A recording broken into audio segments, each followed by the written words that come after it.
أعوذ بالله من الشيطان الرجيم. بسم الله الرحمن الرحيم.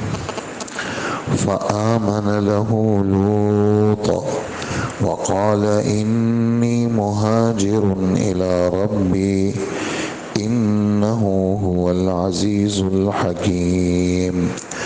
ووهبنا له إسحاق ويعقوب وجعلنا في ذريته النبوة والكتاب وآتيناه أجره في الدنيا وإنه في الآخرة لمن الصالحين. صدق اللہ العظیم. یہ دو آیتیں آپ حضرات کے سامنے پڑھی ہیں، آیت نمبر 26 ہے اور 27 ہے، سورہ عنکبوت کی ہیں. حضرت ابراہیم علیہ السلام کی دعوت کا بیان ہے کہ اللہ پاک نے ان کو عراق کے اندر بھیجا اور کوفہ کے پاس ایک بستی تھی، وہاں سے اللہ جل جلالہ نے ان کو پھر ہجرت کا حکم دیا. جب آگ کے اندر اللہ پاک نے ان کی حفاظت کی تو نمرود یہ بین الاقوامی بادشاہ تھا، پوری دنیا پر نمرود کی حکومت تھی. اس میں نمرود نے یہ کہا ان کو کہ اگر آپ یہاں رہیں گے تو یہ ساری مخلوق آپ پر ایمان لائے گی اور میں نہیں چاہتا ہوں، اس لیے آپ یہاں سے چلے جائیں. اللہ کا حکم بھی ہوا اور بادشاہ نے بھی کہا. تو وہاں عراق کا جو علاقہ تھا یہ چھوڑ کر کے چلے گئے. کہاں چلے گئے؟ قریۃ الخلیل چلے گئے، فلسطین کے علاقے میں. ابھی جو حضرت کی قبر ہے وہ اسی علاقے میں ہے، فلسطین کے علاقے میں. ادھر ان کی محنت سے کیا اثر ہوا محنت کا؟ حضرت لوط علیہ السلام ان کے بھتیجے اور ان کی بیوی سارہ یہ مومن تھے دونوں، اس کے علاوہ کوئی بھی مومن نہیں تھا. یہاں سے اللہ نے ان کو ہجرت کا حکم دیا. اچھا، اس سے پہلے یعنی دل دماغ میں سوال ہوگا کہ ان کی تو ایک بیوی حضرت ہاجرہ بھی تھی اور ان کے بیٹے تو حضرت اسماعیل بھی تھے علیہ السلام. تو یہ دونوں حضرات اس سے پہلے یعنی اسحاق علیہ السلام کی ولادت سے تقریباً 17 سال پہلے حضرت اسماعیل علیہ السلام پیدا ہوئے تھے. اور ان کو حکم ملا تھا کہ آپ اسماعیل کو اور حضرت ہاجرہ کو لے جا کر کے ایک ویران علاقے میں چھوڑ دیں، یعنی مکہ مکرمہ. بعد میں مکہ بننا تھا، بیت اللہ بننا تھا، اس وقت تو ایک ویران جگہ تھی، وہاں چھوڑنے کا حکم بولا. اس کی طرف اشارہ نہیں ہے، صرف حضرت سارہ اور حضرت لوط علیہ السلام. اس میں چھوٹا سا سوال ذہن میں یہ آئے گا کہ اللہ جل جلالہ نے یہ لفظ استعمال کیا ہے کہ حضرت ابراہیم علیہ السلام پر لوط علیہ السلام نے ایمان لایا. یعنی نعوذ باللہ، ایمان کا مطلب یہ ہے کہ پہلے کافر تھے بعد میں مسلمان ہوئے. اور یہ بات طے شدہ ہے کہ جتنے اللہ پاک نے نبی بنائے ہیں ان پر کبھی چھوٹے گناہ کا زمانہ بھی نہیں گزرا، چاہے کہ کفر کا زمانہ گزرے. سوال سمجھ میں آیا؟ یعنی یہ والی بات کہ اللہ پاک ایمان، لوط علیہ السلام نے ایمان لے آئے، اور تو ایمان کا مطلب یہ ہے کہ پہلے کافر تھے، تو ایسی بات نہیں ہے. جتنے بھی اللہ پاک نے نبی بھیجے ہیں تو نبوت سے پہلے بھی، نبوت کے بعد تو وہ نبی بن گئے، نبوت سے پہلے وہ اللہ کے ولی تھے، ان کی ولایت میں کوئی شک نہیں ہے. لیکن اور دوسری بات یہ ہے کہ کسی بھی نبی نے کبھی بھی شرک نہیں کیا. نبوت سے پہلے وہ اللہ کے ولی تھے. اللہ پاک اپنے ہر نبی کو ولادت کے بعد سے لے کر کے موت تک ہر قسم کے گناہ سے بچاتے ہیں. اللہ پاک ہر نبی کو ولادت کے بعد سے لے کر موت تک ہر قسم کے گناہوں سے بچاتے ہیں۔ اس لیے ہم تو اولیاء کے بارے میں بھی ڈرتے ہیں کہ کوئی ایسی گستاخی والی چیز نہ ہو جائے، چجائے کہ صحابی وہ تو ولیوں سے بھی بڑا ہے، پھر چجائے کہ اللہ کا نبی، تو چونکہ دنیا بے غیرت ہو گئی ہے، بے دین ہو گئی ہے، تو وہ نبیوں کی تصویریں بھی بنا رہی ہے، اس کی فلمیں بھی بنا رہی ہیں، اور وہ فلمیں مسلمان بھی دیکھتے ہیں، نیک لوگ بھی دیکھتے ہیں، ڈرامے بھی دیکھتے ہیں، تو یہ سب حرام کاری ہے۔ اس سے ایک عام مسلمان، اس کے پاس یہ علم ہونا چاہیے کہ یہ نبی کی تصویر، یہ نبی کی گستاخی ہے، اور نبی کے خاندان کا یہ معاملہ، نبی کے لیے ڈرامہ بنانا، نبی کے لیے فلمیں بنانا، یہ سب کیا ہے؟ اعلیٰ قسم کی گستاخی ہے۔ تو آمن لہ لوط کا مطلب یہ ہے کہ حضرت لوط علیہ السلام کسی قسم کے کوئی گناہ کے مرتکب نہیں ہوئے، لیکن یہاں ان کے سامنے پیش کی گئی کہ میں اللہ کا نبی ہوں، تو لوط علیہ السلام نے بغیر کسی فکر کے اور اس کو تسلیم کر لیا۔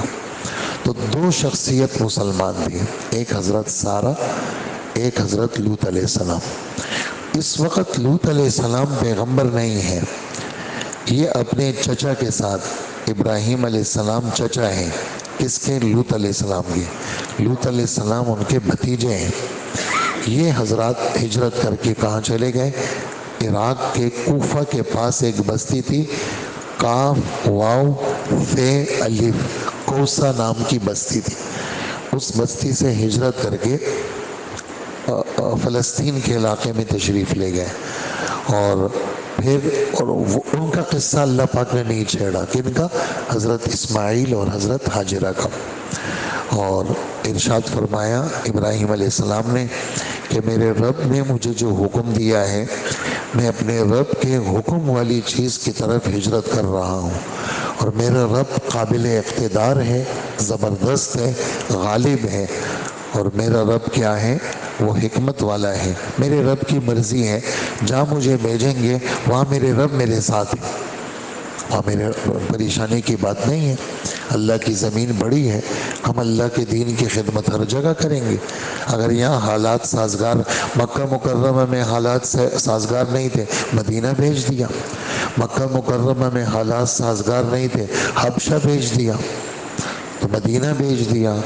اور مکہ مکرمہ میں حالات ناساز تھے، حضور طائف چلے گئے۔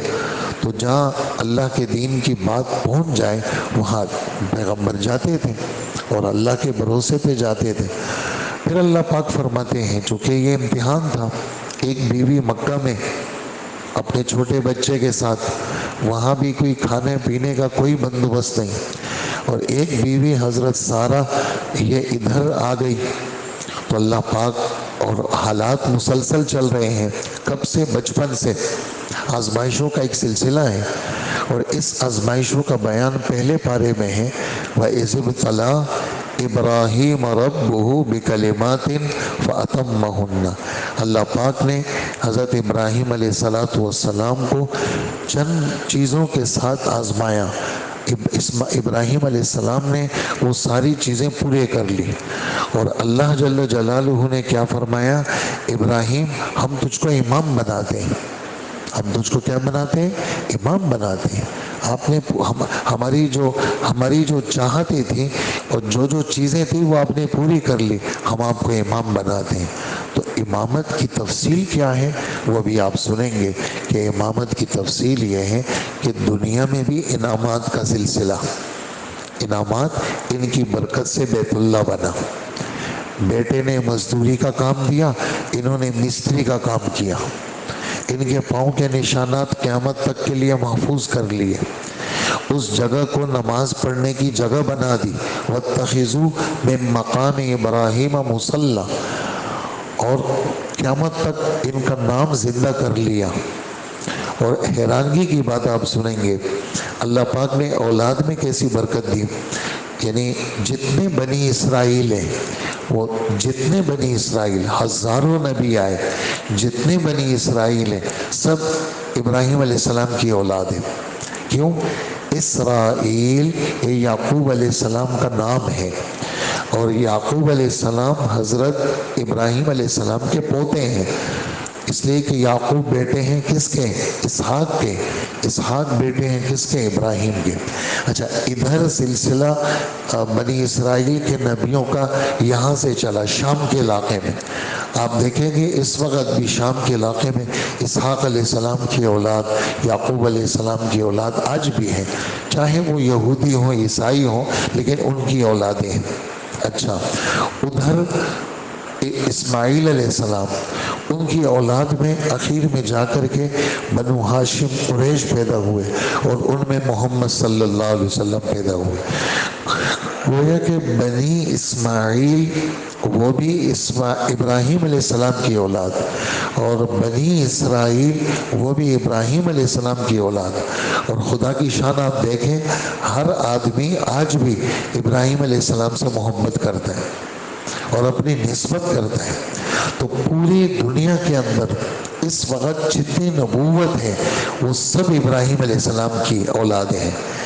بنی اسماعیل محمد الرسول اللہ، اور بنی اسحاق سارے بنی اسرائیل، موسیٰ علیہ السلام بھی اس میں، داؤد علیہ السلام بھی اس میں، سلیمان علیہ السلام بھی اس میں، یونس علیہ السلام بھی اس میں، سب ان کی اولادیں ہیں۔ کن کی؟ حضرت ابراہیم علیہ السلام کی۔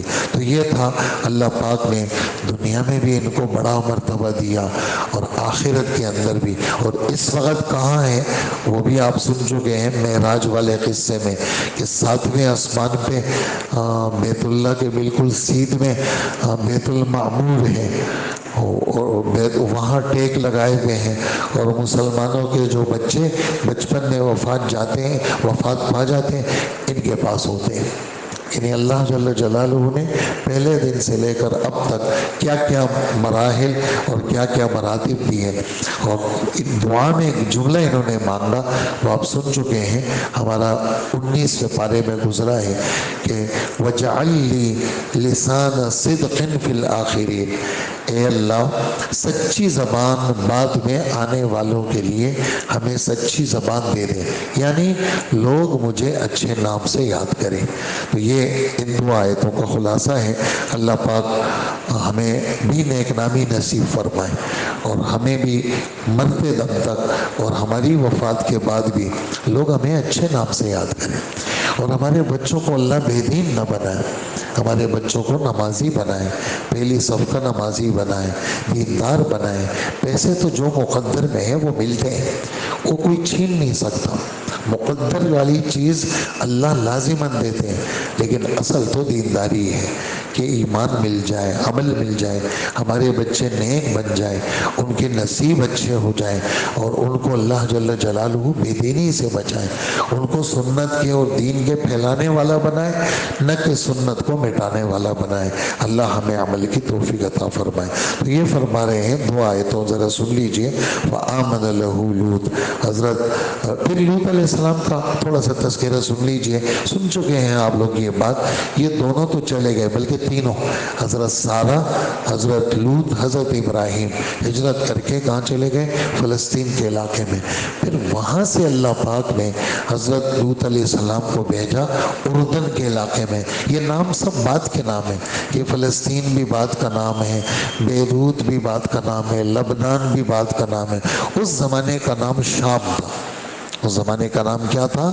شام، جس کو آج کل یہ لوگ سیریا کہتے ہیں، کوئی سوریا کہتا ہے، کوئی سیریا کہتا ہے، نام اس کا جو ہے وہ شام تھا۔ یہ پورا شام کا علاقہ تھا، یہ فلسطین، لبنان، یہ تو کافروں کی حرکتیں ہیں، مسلمانوں کو ٹکڑوں میں بانٹ دیا، قطر والے الگ آ گئے اور سعودیہ والے الگ ہو گئے، شام والے الگ ہو گئے، لبنان الگ ہے اور فلسطین الگ ہے۔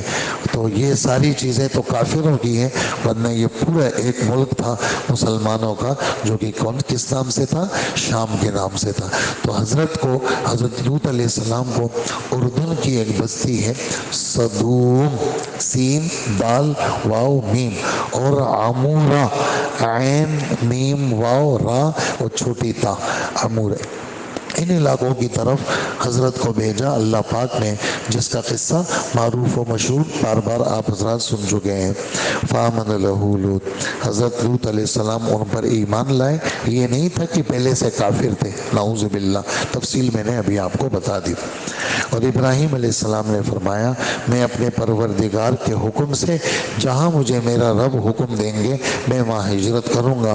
میرے پروردگار زبردست بھی ہیں اور حکمت والے بھی ہیں، اور ہم نے انہیں اسحاق اور یعقوب جیسے بیٹے عطا فرمائے اور ان کی اولاد میں نبوت اور کتاب کا سلسلہ جاری رکھا۔ ایک بات چھوٹی سی رہ گئی، کتاب میں ایک بات رہ گئی، وہ یہ بات ہے کہ قرآن پاک نازل ہوا محمد صلی اللہ علیہ وسلم پر، اور محمد صلی اللہ علیہ وسلم کن کی اولاد ہیں؟ اسماعیل علیہ السلام۔ وہ کن کے ہیں؟ ابراہیم علیہ السلام کے۔ یعنی قرآن پاک بھی ابراہیم علیہ السلام کی اولاد میں نازل ہوا۔ تورات کن پہ نازل ہوئی؟ موسیٰ علیہ السلام پہ، اور یہ کن کی اولادوں میں ہے؟ ابراہیم علیہ السلام کی۔ اسی طرح زبور داؤد علیہ السلام، یہ بھی ان کی اولاد میں، اور انجیل عیسیٰ علیہ السلام، وہ بھی ان کی اولاد میں۔ گویا کہ چاروں کتابیں اور کچھ صحیفے ان پہ اترے ابراہیم علیہ السلام پہ، کچھ صحیفے موسیٰ علیہ السلام پہ اترے۔ یہ بھی ساری یعنی کتاب کا پورا سلسلہ اللہ پاک نے ابراہیم علیہ السلام کے کھاتے میں رکھا۔ یہ اللہ کا انتخاب ہے، اللہ جل جلالہ ہمیں بھی نصیب فرمائے۔ ہاں اللہ پاک، یہ جتنے بڑے لوگ پیچھے گزرے ہیں یہ ہمارے رب کا انتخاب ہے۔ اللہ جل جلالہ ہمیں بھی بغیر استحقاق کے اپنا قرب عطا فرمائے۔ اس کے لیے جو چیزیں ہیں وہ ہمارے پاس نہیں ہیں، لیکن ہم اللہ کے فضل کے متلاشی ہیں کہ اللہ اپنے فضل سے ہمیں بھی اپنے قریب بندوں میں شامل فرما لے۔ تو ہم نے کتاب بھی انہی میں رکھی، نبوت بھی انہی میں رکھی، تفصیل میں نے بتا دی، اور ہم نے دنیا میں بھی اس کا اجر دیا ان کو۔